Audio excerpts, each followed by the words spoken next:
Good afternoon my dear students. आज इस teaching video class में आज मैं कक्षा 7 के समस्त विद्यार्थियों के लिए विज्ञान विषय के एक ऐसे टॉपिक पर चर्चा करने के लिए उपस्थित हुआ हूँ जो कि हम सभी के लिए, हमारे पर्यावरण के लिए, हमारे वातावरण के लिए एक बहुत ही महत्वपूर्ण विषय है। आपके विज्ञान में सबसे पहला पाठ है पादपों में पोषण। तो इस पाठ को प्रारंभ करने से पहले आइए कुछ इसकी भूमिका में मैं एक छोटी सी चर्चा आप सभी विद्यार्थियों के समक्ष करना चाहता हूँ। आप लोग इस वीडियो को ध्यान से देखें, ध्यान से सुनें और उसको अपनी कॉपी में नोट भी करें और उसको पुनः अध्ययन करें, दोबारा से उसे पढ़ें, समझें और यदि किसी प्रकार की कोई भी उसमें आपको प्रॉब्लम्स हो तो आप मुझसे ग्रुप पर अपनी प्रॉब्लम्स शेयर करके आप मुझे बता सकते हैं, जिससे कि आपका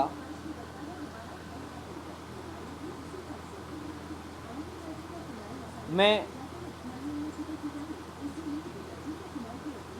किसी प्रकार की समस्या का समाधान कर सकूं। आइए इस पाठ को प्रारंभ करने से पहले, चूंकि हम विज्ञान विषय को पढ़ रहे हैं, आज के इस भौतिक वातावरण में, आज के समय में विज्ञान का जो अहम भूमिका है विज्ञान की हमारे दैनिक जीवन में, वो बहुत महत्वपूर्ण है, बहुत योगदान है विज्ञान का। आज हम या हमारा जीवन जो इतना सरल हुआ है, जिसमें कई प्रकार के कार्य करने में जहाँ हमें जटिलता होती थी, समय लगता था,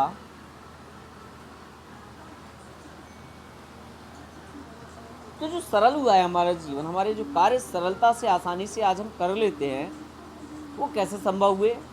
वो विज्ञान से ही संभव हुए। अब आप कहेंगे कैसे? विज्ञान क्या हमारे काम को करने आता है? जी नहीं, ऐसा नहीं है। विज्ञान हमारे कामों को करने तो नहीं आता है, परंतु विज्ञान की तरीकों का प्रयोग करके, विज्ञान की थ्योरीज को यूज करके, हमारे वैज्ञानिकों के द्वारा दिए गए सिद्धांतों का प्रयोग करके आज हमने अपने कार्यों को सरल करने के लिए विभिन्न प्रकार के संसाधनों का निर्माण किया है। वो संसाधन चाहे किसी भी क्षेत्र के हों, शिक्षा के क्षेत्र में कंप्यूटर है, इंटरनेट है।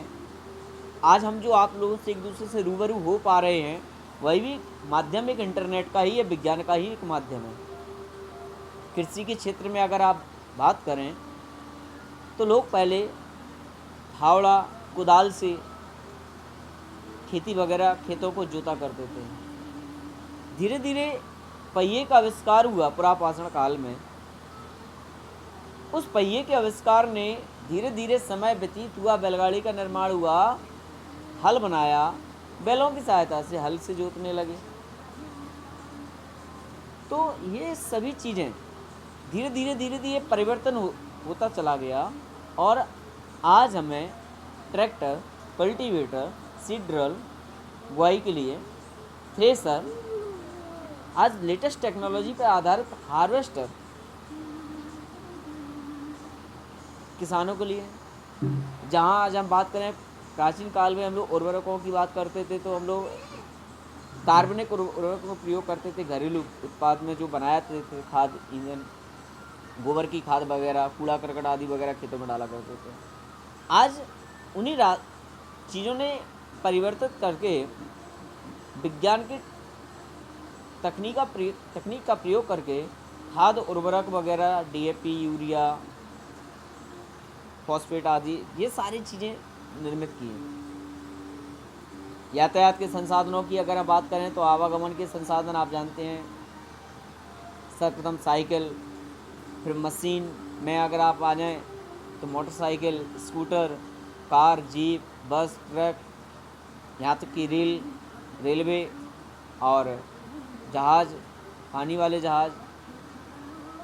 ये संचार के साधनों में जहाँ पहले लोग तार संचार व्यवस्था थी, दूरभाष नहीं था, धीरे धीरे ग्रामोफोन, फिर दूरसंचार के दूरभाष फ़ोन आया, फिर आज के समय में लेटेस्ट टेक्नोलॉजी पर इंटरनेट के माध्यम से आज संचार का साधन चल रहा है, टेलीविज़न, रेडियो। ये विभिन्न प्रकार की जो डिवाइसेस हैं, इस सभी हमें विज्ञान के द्वारा ही प्राप्त हुई हैं। तो इन सभी डिवाइसेस का आज हम अपने दैनिक जीवन में यूज कर रहे हैं और इसी कारण से आज हमारा जो जीवन है वो आज सरल हुआ है। एक और जहाँ पहले के समय में एक स्थान से दूसरे स्थान पहुँचने के लिए महीनों समय लगता था, एक स्थान से दूसरे स्थान सूचना देने के लिए दिन निकल जाया करते थे, आज हम बैठे बैठे अपने सूचनाओं को या कहीं और की सूचनाओं को घर बैठे बैठे मात्र केवल सेकंड और मिनटों में प्राप्त कर लेते हैं। तो ये सभी चीज़ें आज आसान हुई, किस कारण से?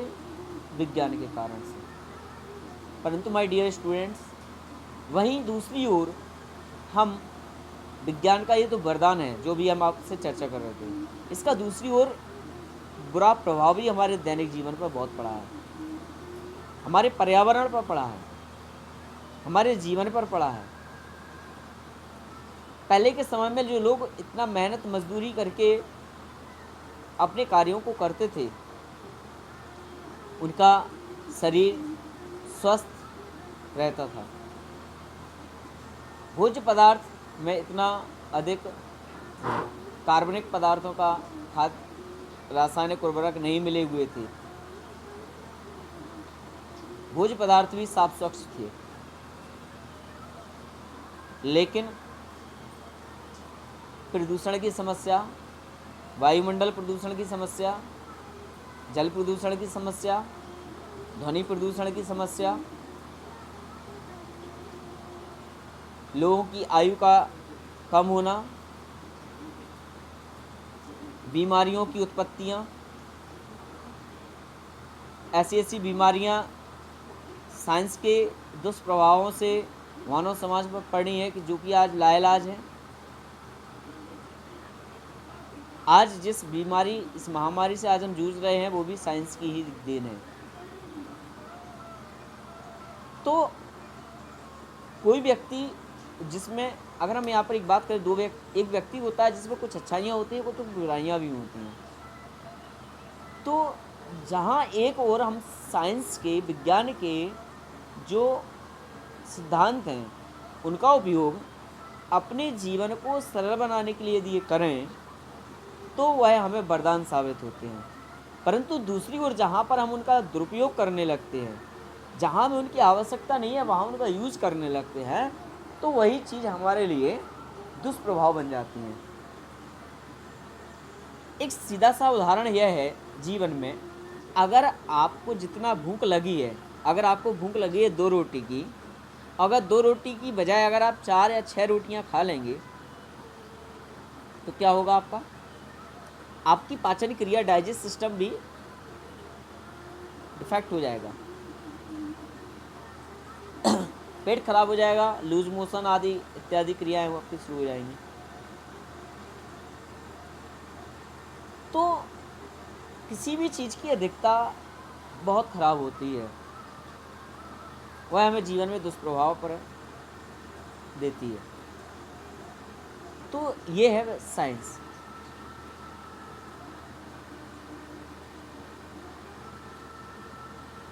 विज्ञान, अगर हम इसके शाब्दिक अर्थ की चर्चा करें, विज्ञान, वी प्लस ज्ञान।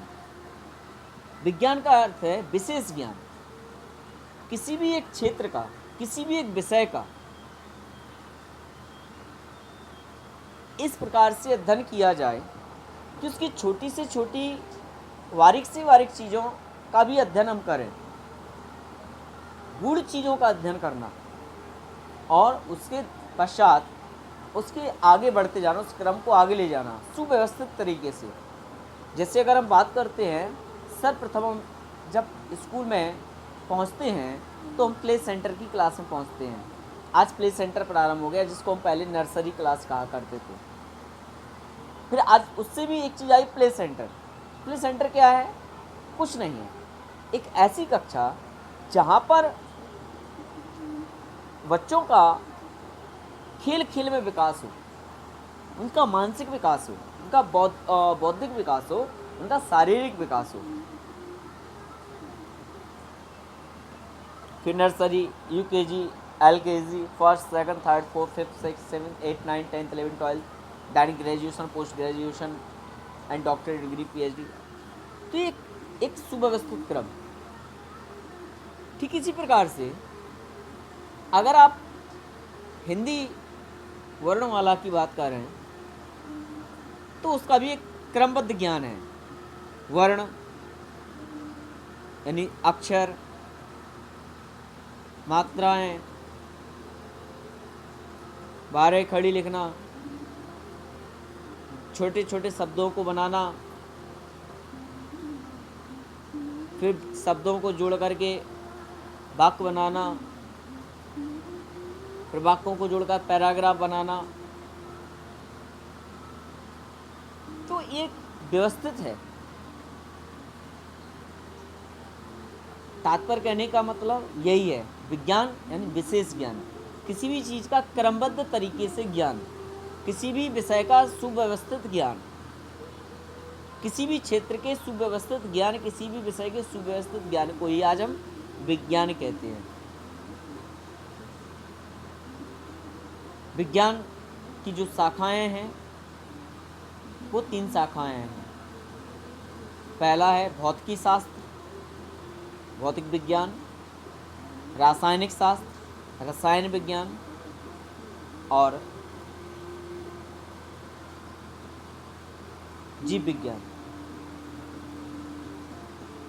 तो आपका जो फर्स्ट लेसन है साइंस का 7th क्लास में, वह आपका जीव विज्ञान की शाखा वनस्पति विज्ञान से जुड़ा हुआ है।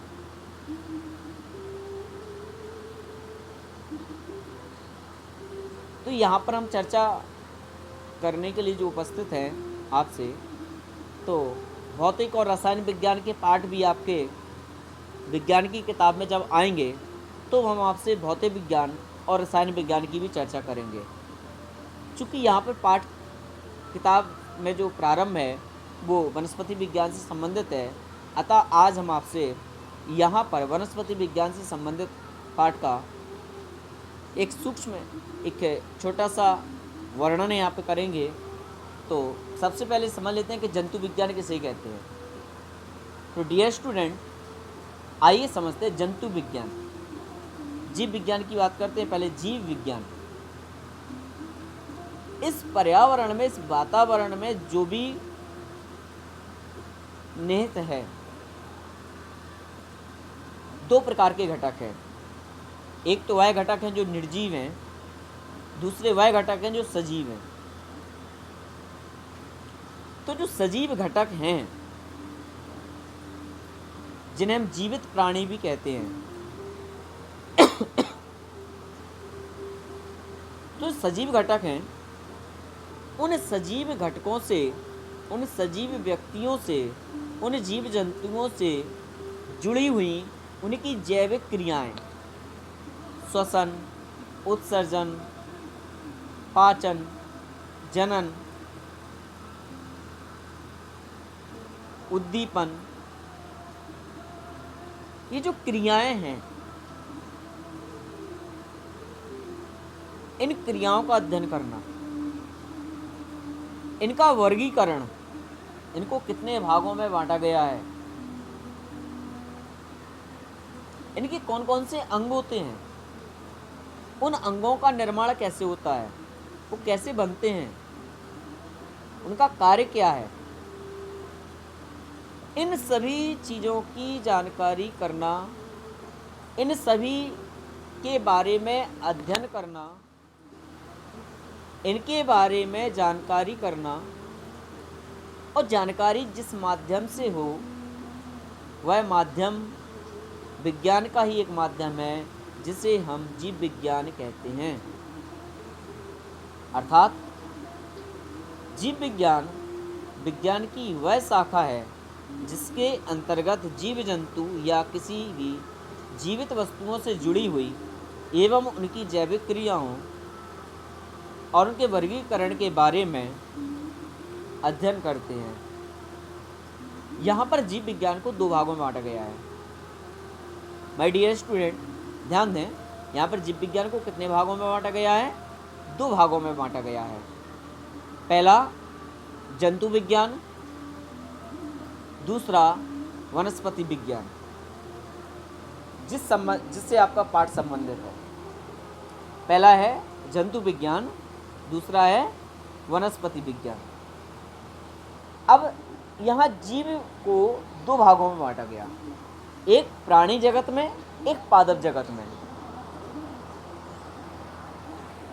क्या है, जो प्राणी जगत है और दूसरा जो पादप जगत है, इनकी जो कुछ जैविक क्रियाएं हैं, इनमें कुछ तो समानता है,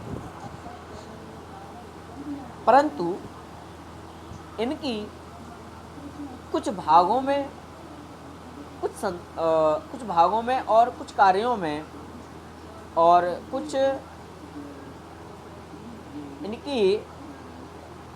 इन्हें पाए जाने वाले जो पदार्थ हैं उनमें थोड़ा सा अंतर है। इसलिए इस सजीव जगत को दो भागों में बांटा गया है। पहला है जंतु जगत, दूसरा है पादप जगत या प्राणी जगत। प्राणी जगत में छोटे से छोटा जीव से लेकर बड़े से बड़े जीव तक का अध्ययन किया जाता है। इसी प्रकार वनस्पति या पादप जगत में छोटे से छोटे पौधे से लेकर बड़े से बड़े पेड़ पौधों, वनस्पतियों, विभिन्न प्रकार की वनस्पतियों का अध्ययन किया जाता है। तो आज की इस वीडियो में माय डियर स्टूडेंट्स, आप सभी के लिए इतना ही। आशा करता हूँ आपको हमारे द्वारा बताई गई बातों से बहुत कुछ जानकारी प्राप्त होगी और आप इस जानकारी को नोट करें। नोट करने के पश्चात इसका अध्ययन करें, समझें। यदि इसमें किसी प्रकार की कोई भी प्रॉब्लम्स आपको आती हैं तो आप मुझसे ग्रुप के माध्यम से शेयर करें। हम आपकी प्रॉब्लम्स को क्लियर करेंगे, उनको सॉल्व करेंगे। आशा करता हूँ आप हमारी बात से संतुष्ट होंगे, सेटिस्फाई होंगे। माय डियर स्टूडेंट्स, जो भी स्टूडेंट अभी तक इस ग्रुप पर नहीं जुड़े हैं वह एक दूसरे को कांटेक्ट करके ग्रुप पर जुड़ने के लिए कहें, ताकि अधिक से अधिक विद्यार्थियों को इस वीडियो टीचिंग क्लास का लाभ मिल सके और उन तक हमारी बात पहुंच सके। आप सभी विद्यार्थियों को हमारी ओर से शुभकामनाएं। आप सभी अपने घर में रहते हुए अपनी कक्षा, अपने विषय को जारी रखते हुए अध्ययन करें और हमसे संपर्क में बने रहें, ताकि अधिक से अधिक जानकारी का आदान प्रदान हमारे बीच में हो सके। आशा करता हूँ आप सभी विद्यार्थी को हमारी बात समझ में आई होगी।